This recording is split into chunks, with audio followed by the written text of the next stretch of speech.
चलिए जानते हैं आज की देश और दुनिया की महत्वपूर्ण 50 बड़ी खबरों को सिर्फ 10 मिनट में।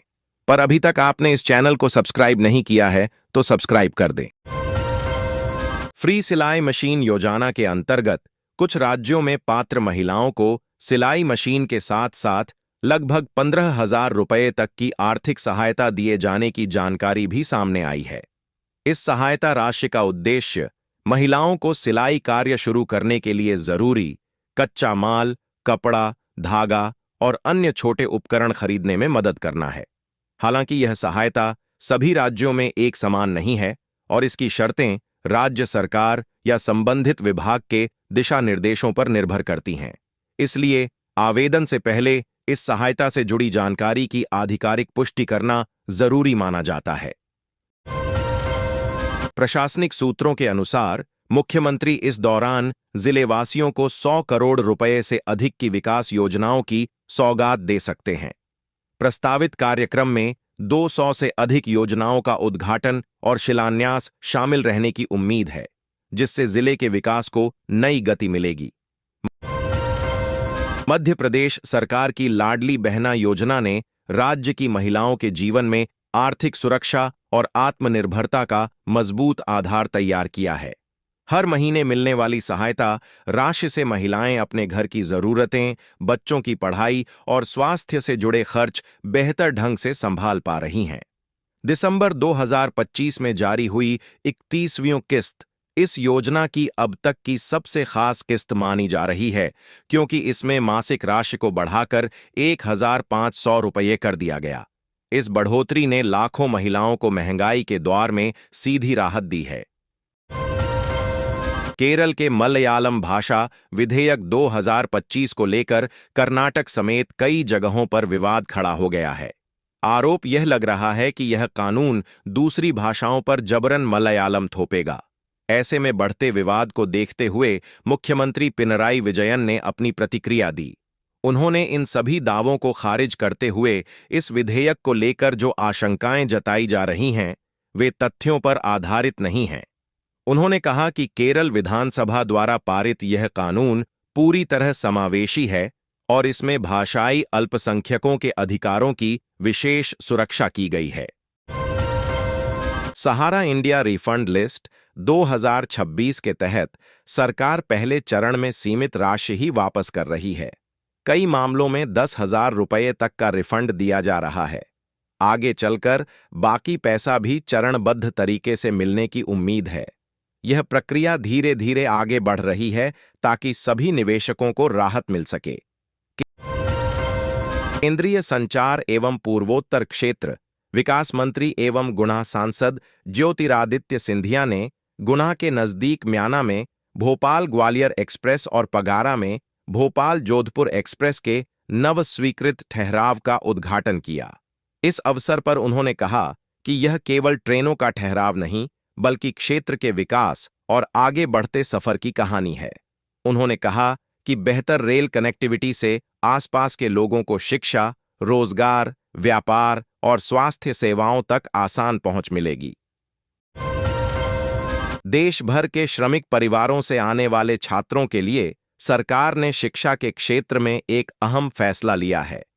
अब जिन विद्यार्थियों के माता-पिता के पास वैध लेबर कार्ड या श्रमिक कार्ड है, उन्हें आगे की पढ़ाई के लिए 25,000 रुपये तक की छात्रवृत्ति दी जाएगी।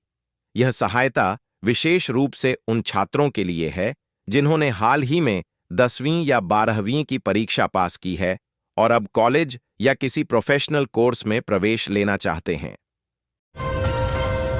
पश्चिम बंगाल में प्रवर्तन निदेशालय ईडी कार्रवाई को लेकर राज्य से लेकर देश भर की राजनीति में गर्माहट तेज है। इसी बीच इस कार्रवाई को लेकर राज्यसभा सांसद कपिल सिब्बल ने केंद्र सरकार पर जमकर निशाना साधा है। उन्होंने कहा कि चुनाव आते ही जांच एजेंसियों को अचानक दस्तावेजों की याद आ जाती है और इसका मकसद सिर्फ विपक्षी नेताओं को परेशान करना होता है। पत्रकारों से बातचीत के दौरान सिब्बल ने पश्चिम बंगाल में ईडी की कार्रवाई का मामला उठाया। ईपीएफओ से जुड़ा सबसे बड़ा बदलाव ईपीएस 95 योजना की न्यूनतम पेंशन राशि में किया गया है। अब न्यूनतम पेंशन को बढ़ाकर 7,500 रुपये प्रतिमाह कर दिया गया है।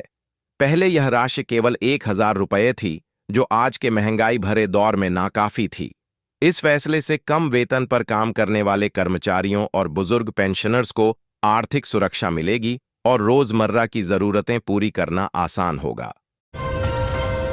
भारत और अमेरिका के रिश्ते में टैरिफ को लेकर चल रही तल्खियों के बीच विदेश मंत्रालय ने गुरुवार को अपना रुख साफ किया। विदेश मंत्रालय के प्रवक्ता रणधीर जायसवाल ने शुक्रवार को स्पष्ट किया कि प्रधानमंत्री नरेंद्र मोदी और अमेरिकी राष्ट्रपति डोनाल्ड ट्रंप ने 2025 में 8 बार फोन पर बातचीत की है। यह बातचीत ऐसे समय में हुई जब भारत और अमेरिका के बीच फ्री ट्रेड एग्रीमेंट (FTA) और टैरिफ मुद्दों को लेकर तनातनी चल रही थी। चुनावी राज्य पश्चिम बंगाल में गुरुवार से प्रवर्तन निदेशालय (ED) की छापेमारी के बाद सियासी घमासान मचा हुआ है। राजनीतिक परामर्श फर्म आईपैक के कोलकाता स्थित घर और ऑफिस पर छापेमारी के बाद 100 करोड़ रुपए की संपत्ति जब्त की गई है। टीएमसी केंद्र की भाजपा सरकार पर हमलावर हैं।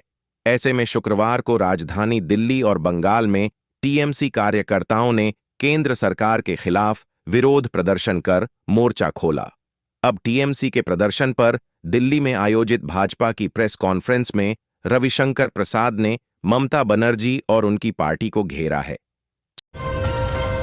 छत्तीसगढ़ का बालोद जिला आज देश भर के युवाओं के लिए प्रेरणा और गौरव का नया केंद्र बन गया है।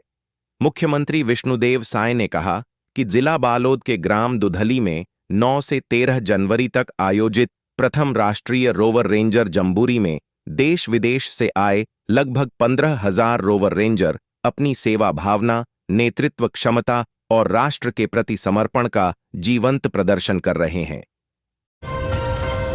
3 साल पहले वनंतरा रिजॉर्ट में रिसेप्शनिस्ट अंकिता भंडारी की हत्या का मामला सामने आया था। हत्याकांड में शुरू से ही वीआईपी के नाम को लेकर लोग सीबीआई जांच की मांग कर रहे थे। वहीं बीते दिनों वायरल ऑडियो वीडियो प्रकरण के बाद यह मांग और तेज हो गई थी। अब सीएम ने इस मामले में सीबीआई जांच की संस्तुति कर दी है। केंद्रीय गृह मंत्री अमित शाह ने शुक्रवार को भारत के पहले राष्ट्रीय आईडी डेटा मैनेजमेंट सिस्टम का उद्घाटन किया। यह कदम देश की काउंटर आईईडी और आतंरिक सुरक्षा संरचना को और मजबूत करने की दिशा में एक महत्वपूर्ण मील का पत्थर है। NIDMS को नेशनल सिक्योरिटी गार्ड द्वारा विकसित किया गया है। यह एक सुरक्षित डिजिटल प्लेटफॉर्म है जो आईडी से संबंधित डेटा के संग्रह, समेकन और वितरण को व्यवस्थित करने में मदद करेगा। 3. प्रसार भारतीय ने एक नई पहल का ऐलान किया है। वह डीडी न्यूज और इसके डिजिटल प्लेटफॉर्म पर इन्फ्लुएंसर के कंटेंट को प्रसारित करेगा। ऐसा रेवेन्यू शेयरिंग मॉडल के तहत किया जाएगा। साथ ही कंटेंट के प्रसारण के लिए 30 मिनट का समय निर्धारित किया गया है। 3 साल पहले वनंतरा रिजॉर्ट में रिसेप्शनिस्ट अंकिता भंडारी की हत्या का मामला सामने आया था। हत्याकांड में शुरू से ही वीआईपी के नाम को लेकर लोग सीबीआई जांच की मांग कर रहे थे। वहीं बीते दिनों वायरल ऑडियो वीडियो प्रकरण के बाद यह मांग और तेज हो गई थी। अब सीएम ने इस मामले में सीबीआई जांच की संस्तुति कर दी है। केंद्रीय गृह मंत्री अमित शाह ने शुक्रवार को भारत के पहले राष्ट्रीय आईडी डेटा मैनेजमेंट सिस्टम का उद्घाटन किया। यह कदम देश की काउंटर आईडी और आतंरिक सुरक्षा संरचना को और मजबूत करने की दिशा में एक महत्वपूर्ण मील का पत्थर है। NIDMS को नेशनल सिक्योरिटी गार्ड द्वारा विकसित किया गया है। यह एक सुरक्षित डिजिटल प्लेटफॉर्म है जो आईडी से संबंधित डेटा के संग्रह, समेकन और वितरण को व्यवस्थित करने में मदद करेगा।